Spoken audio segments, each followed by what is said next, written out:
Welcome to my YouTube channel mathmates by Farhat Ayat. आज हम करेंगे एक्सरसाइज 1.3 का क्वेश्चन नंबर 1। क्वेश्चन नंबर 1 में इन्होंने कहा identify each of the following as a rational और इरेशनल नंबर। हमने आइडेंटिफाई करना है कि ये जो जितने भी नंबर्स हैं इनमें से कौन सा रैशनल नंबर है और कौन सा इरेशनल नंबर है। रैशनल नंबर वो होते हैं जिन्हें पी बाई क्यू की फॉर्म में लिखा जा सकता है और इरेशनल नंबर वो होते हैं जिन्हें पी बाई क्यू की फॉर्म में नहीं लिखा जा सकता। और रैशनल नंबर का एक और भी है कि अगर तो हमारे पास वैल्यू रिपीट हो रही है डेसिमल के बाद, लाइक 0.77777, अगर तो रिपीट हो रहा है हमारे पास डिजिट, तो इसे हम कहेंगे कि ये रैशनल है। ठीक है।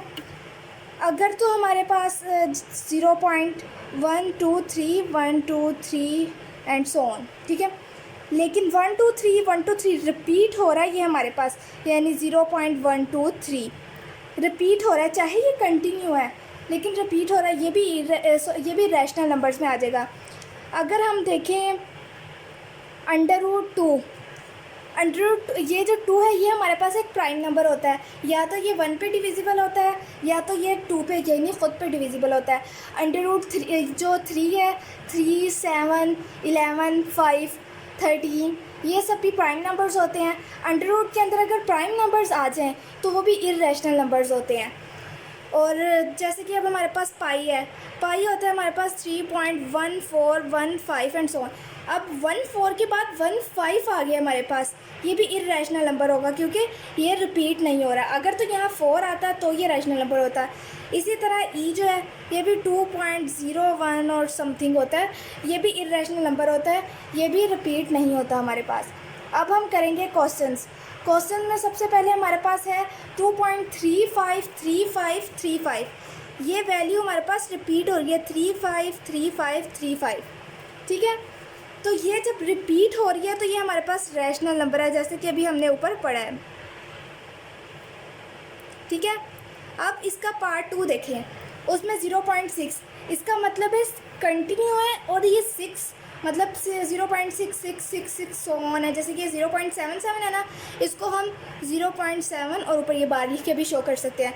उसी तरह ये 0.6 है, ये भी रैशनल नंबर्स में आ जाएंगे। अब अगर इसके पार्ट 2 को देखें, 2.236067, ये रिपीट हमारे पास नहीं हो रहा और ना ही हमारे पास कोई प्रॉपर इसकी फॉर्म बन रही है, तो इसे हम इरेशनल नंबर्स कहेंगे। ये इरेशनल नंबर्स है हमारे पास। अब √ के अंदर हमारे पास आ गया है जी 7 एक प्राइम नंबर होता है, और जैसे कि हमने ऊपर पढ़ा है कि अगर √ के अंदर प्राइम नंबर आ जाए तो वो इरेशनल होते हैं, तो ये भी हमारे पास इरेशनल नंबर आ जाएगा। ई का भी हमने वो पढ़ा था कि इरेशनल नंबर है क्योंकि 2.0123 इस तरह समथिंग है, ये भी इरेशनल नंबर में आ जाता है हमारे पास। अब अगर हम पाई को देखें, पाई हमारे पास होती है 3.1415, ये भी रिपीट नहीं हो रहे और कंटिन्यू है, ये भी इरेशनल में आ जाएगा हमारे पास। अब यहाँ पे आप देखें √11 है, 11 जो है हमारे पास प्राइम नंबर है, उसकी वजह से अगर इसको भी हम करें सिंपली सॉल्व करें तो हमारे पास ये इरेशनल नंबर ही रहेगा क्योंकि ये हमारे पास प्राइम नंबर के अंदर √ के अंदर प्राइम नंबर आ गया, ये भी इरेशनल हो जाएगा हमारे पास। ये भी प्राइम नंबर है √ के अंदर, ये भी प्राइम नंबर है √ के अंदर, अगर इनको ऐड भी करेंगे तो ये इरेशनल ही रहेगा। 15/4 ये p/q की फॉर्म में आ गया है। हमने पढ़ा था जो नंबर p/q की फॉर्म में लिखे जा सकते हैं वो रैशनल नंबर होते हैं, ये रैशनल नंबर्स में आ जाएगा हमारे पास। इसको सबसे पहले हम सिंप्लीफाई कर लेंगे। ये देखें a - b a + b की फॉर्म में बन रहा है ना, यानी 2 ये अगर हो जाए 2² - √2², 4 माइनस √ से 2 कैंसिल हो जाए, 2 4 में से 2 माइनस करें 2 आ गया। 2 भी अगर इसको 2/1 की फॉर्म में लिखें, p/q की फॉर्म में लिखा जा सकता है ये हमारे पास, ये भी रैशनल नंबर में है। अब हम करेंगे क्वेश्चन नंबर 2। क्वेश्चन नंबर 2 में इन्होंने कहा है represent the following number on number line, और अंडर रूट इन्होंने अंडर रूट हमें दे दिया है। इसमें सबसे पहले तो हमने इसको बाय पाइथागोरस थ्योरम से करेंगे, ठीक है। सबसे पहले अगर हम बेस और हाइट 1 1 ले लें कि हमारे वो होता है ना पाइथागोरस थ्योरम में base square plus height square equal X, ठीक है। बेस अगर हम 1 ले लें 1 square plus 1 square equal X, 1 plus 1 2 आ जाएगा, sorry X square. Square root लेंगे, इससे कैंसिल हो जाएगा, एक्स अंडर रूट 2 के इक्वल आ जाएगा। यानी अगर हम बेस और हाइट 1 1 लें तो हमारे पास एक्स की जो वैल्यू है वो 2 आती है। अब हम इसे नंबर लाइन पर शो करेंगे, ठीक है। सबसे पहले हमने एक लाइन ले ली, इसको हम कह देंगे जी 0 1 2 3। हमने ये ध्यान रखना है कि ये सब जो है ना इक्वल डिस्टेंस हो इनमें। मैं स्केल से इसको नहीं कर रही, आपने स्केल से इसका प्रॉपर करना है। हमने 1 1 लिया था, ये 1 यहाँ पर आ गया है, और फिर इसकी जो हाइट है उसमें भी 1 होगा। हमने यहाँ पे सीधी एक लाइन लगा देनी है। इसमें सबसे पहले हम 1 इंच की कह लेते हैं कि ये इतनी 1 इंच की लाइन है, ठीक है। ये भी एक है। अब यहाँ से अब इसको ऐसे ड्रॉ कर देंगे, ये हमारे पास आ जाएगी 1 पॉइंट समथिंग कुछ ये लाइन आ जाएगी, ठीक है। ये भी हमारे पास जो है 1 इंच हो गई है, और ये भी हमारे पास 1 इंच हो गई है, ठीक है। अब हमने एक कंपास लेना है जिसे यहाँ पर रख के, मतलब कि एक उसका जो नीडल है यहाँ पर है, पेंसिल वाली नोक यहाँ पर है, यहाँ पर रख के हमने ड्रॉ करनी है, ठीक है, जो यहाँ तक जाएगी, ठीक है। यहाँ तक ऑलमोस्ट आएगा, अंडर रूट 2 पॉइंट आ जाएगा हमारे पास, ठीक है। अब हम करेंगे इसका पार्ट 2, वो है अंडर रूट 3। हमारे पास अंडर रूट 2 जो था वो यहाँ पर करके आ रहा था, है ना। अब यहाँ तक हम ये लाइन देंगे, 1 इंच यहाँ तक लाइन थी, और यहाँ तक ना। अब यहाँ से पहले वाली तो हमारे पास यहाँ तक आई थी, पहले वाली हमारी यहाँ जो पहले वाली ट्राइंगल थी हमारी राइट एंगल ट्राइंगल, वो डॉटेड जो मैंने लाइन शो की है वो यहाँ तक थी, 1 इंच यहाँ तक 1 इंच यहाँ तक, ठीक है। और यहाँ पर अंडर रूट 2 आए थे। अब हमारे पास अंडर रूट 2 पॉइंट यहाँ पर था ना। अब जैसे हमने वहाँ पे बेस और हाइट 1 1 रखी थी, यहाँ पे अगर हम बेस रखते हैं अंडर रूट 2 और हाइट 1 रखती है, ठीक है, तो हमारे पास ये एक्स स्क्वायर के इक्वल, स्क्वायर से अंडर रूट कैंसिल हो जाएगा, 2 + 1 3 equal X square, square root ले लेंगे तो x इक्वल अंडर रूट 3 क्या आ जाएगा, ठीक है। तो हमने एक पॉइंट अंडर रूट 2 रख लिया है, मतलब जो बेस है वो अंडर रूट 2 आ गई है हमारे पास, पूरी बेस अंडर रूट 2 है, और ये 1 इंच या फिर 1 लगा लें, ठीक है। अब हमने पहले यहाँ पर एक जो नीडल थी यहाँ पर रखी थी, और पेंसिल की जो टिप थी वो यहाँ पर थी, कंपास की जो पेंसिल की टिप थी यहाँ पर आ रही थी।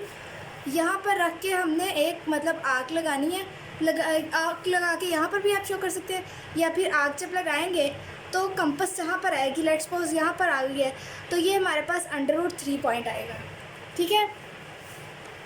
थर्ड पार्ट में इन्होंने हमें कहा है 4 1/3, 4 अलग है 1/3। अब 4 यहाँ पर आ गया हमारे पास, उससे आगे जो है ना यानी 5 तक, उसमें हमने 3 पार्ट्स कर देने हैं इक्वल। जैसे अब ये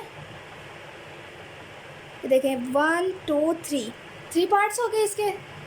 इसमें पहला पार्ट जो होगा 1/3, दूसरा पार्ट 2/3, और जो तीसरा पार्ट होगा वो होगा 3/3, ठीक है। जो फर्स्ट पार्ट है उसको हम थोड़ा बढ़ा करके रिप्रेजेंट कर देंगे, थोड़ी लाइन लगा देंगे कि ये जो पार्ट है ये है 4 1/3, ठीक है। अब उसके बाद जो फोर्थ पार्ट पे आ जाए, -2 यहाँ पे आ रहा है, उससे आगे 7 पार्ट्स में डिवाइड कर देना है, 1 2 3 4 5 6 7, 1 2 3 4 5 6 7, ठीक है। अब इसमें फर्स्ट वाला पार्ट ये है 1/7, ये 2/7, 3/7, 4/7, 5/7, 6/7 और ये 7/7। 1/7 यहाँ पर आ रहा है, यहाँ को इसे हम थोड़ा सा बढ़ा कर देंगे, ये आ जाएगा हमारे पास -2 1/7। ये हमारे पास क्या है 5/8। इसमें हमें उन्होंने 7 कोई डिजिट नहीं दिया, तो यानी हमने इसे 0 से आगे काउंट करना स्टार्ट करना है। 0 से आगे यहाँ पर हम 8 पार्ट्स में डिवाइड कर देंगे, 1 2 3 4 5 6 7 और ये 8। 1 2 3 4 5 6 7 8, ठीक है। अब इसमें ये हो जाएगा 1/2, 3/2, 4/2, 1/8, 2/8, 3/8, 4/8, 5/8 यहाँ पर आ रहा है। इसे थोड़ा सा बढ़ा करके लाइन लगा देंगे, ये 5/8, ठीक है। लास्ट पार्ट में अगर देखें 2 यहाँ पे आ रहा है, उससे आगे जो उसके 4 पार्ट्स में डिवाइड करना है 1 2 3 4, 1 2 3 4, ये 1/4 है, 2/4 है, 3/4 और ये 4/4 है, ठीक है। ये जो है इसको हम थोड़ा सा बढ़ा कर देंगे और ये आ जाएगा हमारे पास 2 3/4। ये वो पॉइंट्स है जहाँ पे 2 3/4 आ रहा है, ठीक है। इसको भी हमने नंबर लाइन पर रिप्रेजेंट कर दिया है। क्वेश्चन नंबर 3 में इन्होंने हमें कहा है express the following as a rational number p/q where p and q are integer and q is not equal to 0। इनमें उन्होंने हमें 0.4 बार दे दिया। अब हमने इसे p/q की फॉर्म में लिखना है, ठीक है। अब सबसे पहले इसमें हम लेट कर लेंगे x इक्वल है 0.4444 एंड सो ऑन, ठीक है। फिर इसके बाद अब हमारे पास 0 के बाद डेसिमल के बाद कितने डिजिट्स रिपीट हो रहे हैं, एक डिजिट है जो रिपीट हो रहा है, यानी 4 बार पर रिपीट हो रहा है, तो हम इसे 10 के साथ मल्टीप्लाई कर देंगे बोथ साइड पे, यानी 10x equal 10 multiply 0.4444 and so on. अगर हम 10 के साथ इस वैल्यू को मल्टीप्लाई करेंगे, अगर कोई भी हमारे पास डेसिमल वैल्यू है तो जितने डिजिट होंगे, जितने ज़ीरो होंगे उतना डेसिमल आगे जाएगा। लाइक अब 10 है, एक ज़ीरो है, तो ये डेसिमल यहाँ पे शिफ्ट हो जाएगा, तो ये हो जाएगा 4.444। इसको हम इक्वेशन 1 कह देंगे और 10x जो है इसको इक्वेशन 2 कह देंगे। अब हम इक्वेशन 2 में से इक्वेशन 1 को माइनस कर देंगे, क्योंकि बड़ी इक्वेशन 2 है ना, तो इक्वेशन 2 में से करेंगे equation 2 minus equation 1। 10x minus x equal 4.4444 सोन माइनस 0.4444 सोन। यह आ जाएगा 9x, यह आ जाएगा 4, x को इधर रहने देंगे, 9 वहाँ जाके डिवाइड हो जाएगा। और ये x हमारे पास क्या था, लेट किया था हमने 0.4, ये हमने इसको p/q की फॉर्म में लिख दिया। ये हमारे पास इसका आंसर आ गया, ठीक है। उन्होंने हमें p/q की फॉर्म में लिखने को कहा था। अब करेंगे क्वेश्चन नंबर 3 का पार्ट 2। ये भी बिल्कुल सेम इसी तरह है। सबसे पहले हम लेट कर लेंगे x इक्वल है 0.373737 एंड सो ऑन, ठीक है। उसमें हमने 10 से मल्टीप्लाई किया था, क्योंकि डेसिमल के बाद एक डिजिट था जो बार बार रिपीट हो रहा था।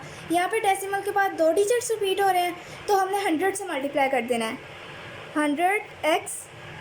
100 मल्टीप्लाई 0.373737 एंड सो ऑन, ठीक है।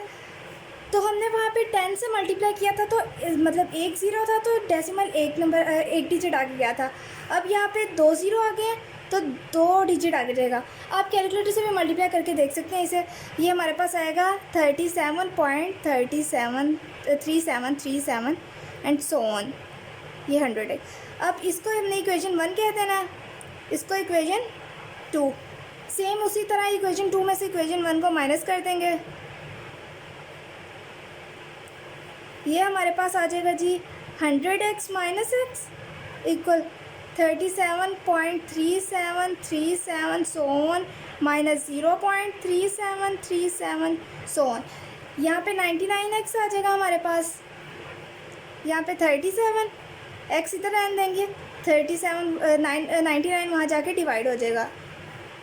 x हमारे पास क्या था 0.37, ये 37/99।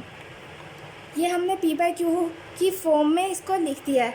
अब हम करेंगे इसका पार्ट नंबर 3, वो भी सेम इसी तरह है। सबसे पहले हम लेट कर लेंगे x इक्वल है 0.212121 एंड सो ऑन। इसमें भी डिजिट के डेसिमल के बाद 2 डिजिट्स रिपीट हो रहे हैं, तो 100 के साथ मल्टीप्लाई कर देंगे। 0.212121 एंड सो ऑन। यहाँ पे भी हमारे पास आ जाएगा 21.2121 सो ऑन 100x। इसको इक्वेशन 1 कह देंगे, इसको इक्वेशन 2 पढ़ी है, तो इक्वेशन 2 में से हम माइनस कर देंगे इक्वेशन 1 को। 100x minus x 21.2121 so on minus 0.2121 so on. ये हमारे पास आ जाएगा 99x इक्वल 21। x इधर रहने देंगे 21/99। ठीक है, x हमने क्या लेट किया था 0.21 इक्वल आ जाएगा 21/99। क्वेश्चन नंबर 3 भी हमारा हो गया है।